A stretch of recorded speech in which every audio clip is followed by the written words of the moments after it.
उमराणी तालुका जत जिल्हा सांगली येथील जिल्हा परिषद शाळेच्या कोसळलेल्या छताच्या चौकशीचे जिल्हा परिषदच्या उपाध्यक्षांनी दिले आदेश।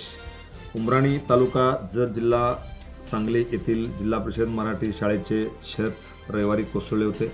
विद्यार्थी शाळेत नसल्यामुळे कोणतीही या ठिकाणी हानी झाली नाही। याच्या चौकशीचे आदेश जिल्हा परिषदेचे शिक्षण सभापती तथा उपाध्यक्ष ऋषिकेश लाड यांनी दिले आहे।